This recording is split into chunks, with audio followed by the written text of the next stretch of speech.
Welcome to Gearheads world, where we show you good times, all kinds of racing, all kinds of cruising, all kinds of wrenching,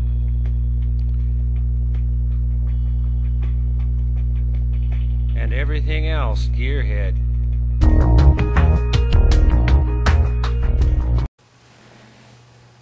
Alright, this is Chuck Fasst, and I'm trying an experiment here.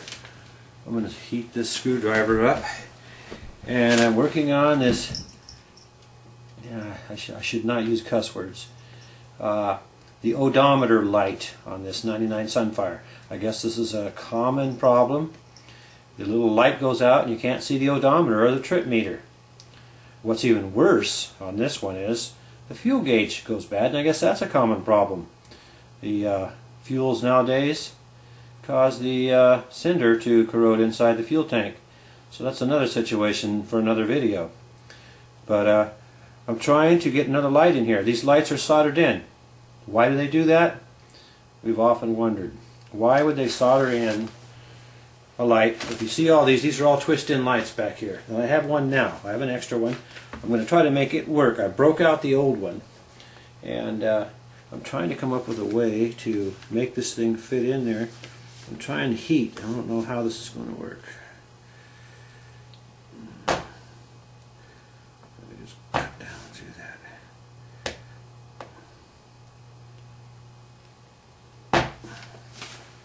I'm trying to see if I can get the screwdriver hot enough with this candle to I have to trim down this little plastic tab on this light to make it fit in the hole where the bad one was.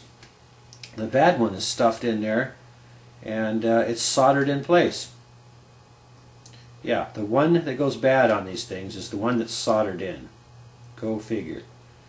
So what I'm trying to do is I got another one I pulled out of another dash, and it's these, looks like about the same type of bulb that you use for your turn signal display and whatnot.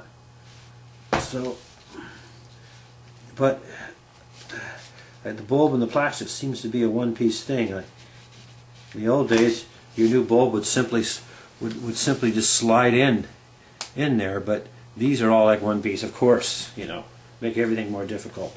That's how things are nowadays. That's the way society works these days. I'm trying to do this without busting. Oh wow! I got it warm. I'm trying to do this without breaking everything here.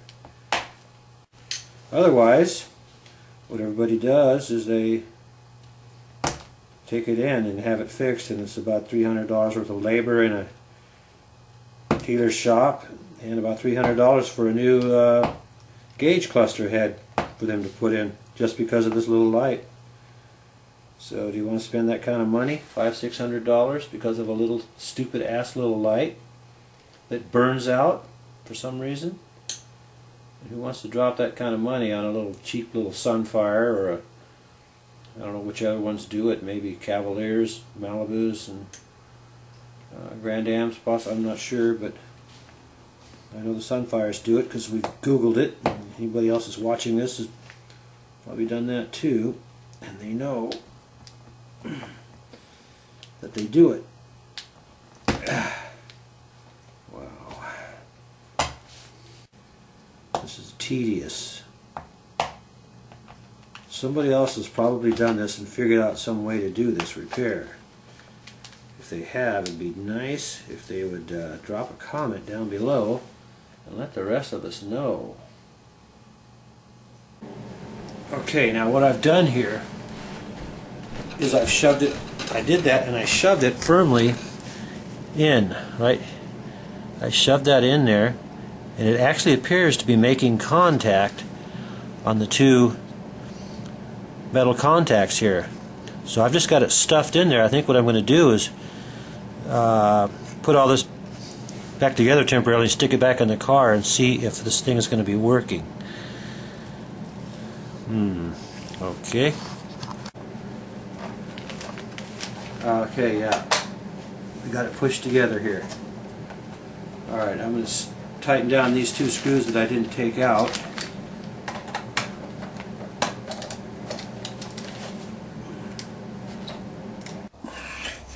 Alright, here I am out here on a dark rainy night, as often is the case with me. I don't have access to a garage. So, there's my unit. I put the steel back on it. I had left that off at first. I shoved it back on there. I've just got it held together with a few bolts. Got to plug in a couple things here. I got to plug in this one right here, which should go, I think goes in there like, now, lights, action, nothing, rats. Alrighty then, I have taken the metal backing plate back off so I can get my hands back here, back where I shoved this bulb in. Okay, there's my seatbelt light flashing, but when I press in on this bulb, there we go. I have almost 147,000 miles on her. So the bulb's not making contact, so I just need to get it to where it's making solid contact, and there it is. Here's my trip. I went over and hit my trip meter. I've driven this thing 12 miles. Okay, here I am with my ancient soldering gun. The light has gone out. But you can see the tips glow, and it was broke too. I just make it so they touch each other, then they warm up. Well, boy. Okay, there's the culprit. I messed around with it some more and pushed on it and kind of snapped down in. I think it might be making contact now. I thought maybe I'd see if I might be able to drip a little solder onto the contacts. See if I can ruin this whole thing. Okay, I've just plugged the one back plug in there. I didn't plug the one in the side. Now, turn the key on. So, look what we have. Over here. Hit the trip meter thingy. Look at that. Alright, well, what do you think? Sloppy little soldering job. I wonder if it'll last. But we now have an odometer, which is key because that thing doesn't want to work right. It wants to read up there all the time, which is not good and run you out of gas. At least if you have a functioning trip meter, it might help some. We'll fix this too. Okay, here we go. I don't know if I've already gone over my repair of this odometer light yet or not. It depends on how I edit this video. But what I did was, I'm now reassembling this dash, and simply, it's just those two little nodules there fit right down in, and this, all we had to do here was simply press in, pull out this. I just took a little screwdriver to pry that tab up and pull those out. So that's all there is to setting this back into place. So let's put her back in there. So that is in place. Let's go ahead and throw this dash back on. Alrighty then, let me tighten down this last one here. Alright, now we'll review the bolts that we've tightened up here. One's down here, inside there, one over there, one right here in the corner. Those two gold ones right there, those are fine thread. Don't ask me why they're different, but they may serve another function. So, all those across the top, and coming down here on the bottom, you have this one here, those two right there. And then we have this metal strip that we have to put on. It's going to go in here something like that. A little support strip. Goes around the side here. It looks like, let's see here. Something like that maybe. Ah yes. Clip that in there. And then put these over there. Like so.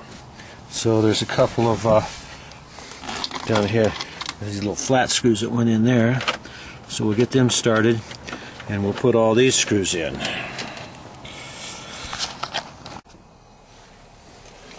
Okay, we got all those bolts tight. We got that one in. We got this one in over here. And now we need to snap in this piece, which goes over our center console. Let's see if I can snake that in there. We've got these two little nubs I see that they're going to go in on this other side here. So I'll try to get that over there. Open up the glove box. Okay, we got that down through there. Alright, all we gotta do is line up. We got those two holes lined up there. That gets it up there. Now I'm going to put two more screws right in here, these two levels here, and we'll have that snapped in place, and then we'll snap the rest of the pieces on. Alrighty then. Now this may be a Sunfire, but this is typical of your Pontiac Grand Ams and your Chevy Cavaliers, Aveo, you know, Malibu and things like that. These dashes are going to be similar. Okay, now I've got the side piece I'm going to go ahead and put on, and it's just simply snaps in here like so, go like that. I'll put the screw in there and take care of that. There's a strip across the top here that's going to be put on next. So maybe it's time for a commercial break. Sometimes we get some, hopefully we'll get some worthwhile ad in there that you might not mind watching. YouTube makes the choices. I don't choose which ads come into my videos. Okay, so we went ahead and screwed the fuse box cover into place on the driver's side, and now we have to put this piece in, and we'll see how we're going to get it in there. We're going to have to snap it into place, however, into the little slots where it goes. Where's the hole? There we go.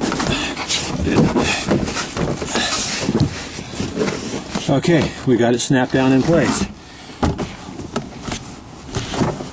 I wonder how much that's going to creak around. Well, that's kind of like how these plastic cars go together nowadays. We got this. Okay. It looks like we have another place for a screw, possibly right here. I think another place for the screw is right there. Possibly. That's pretty much it. That's in place. So, it's all in place. There you have it. I'm missing a couple radio knobs. They weren't there when I got the car. I'm sure I can scare some up. I wanted to show you this light bulb here. This is what I use to effect the repair. It's about the same size bulb that was in there, and you can see these slots on the side. They had to be made smaller. They're a little bit too wide, so that's what I was doing, was cutting down the sides enough so that they'd fit in a smaller slot on the back of that circuit board. These are the two tabs that line directly up with the two contacts on the circuit board. So straight in there, nice and tight, and I tried to solder these in a little. It was difficult because you can't get it on the big soldering iron on that little tiny area there. Okay, so we put the key in, and turn it on. Okay, a bunch of 8s show up, and then we see the odometer visible. I'm going to hit the button now for the trip meter. We're 14 miles in the trip meter. I don't know why I don't see tenths of a second. Anyway, there it is. So if this helps you any, leave a comment or give us your opinion on the whole thing, or how it worked out for you, if you would please. After all, this info's here for everybody. Later.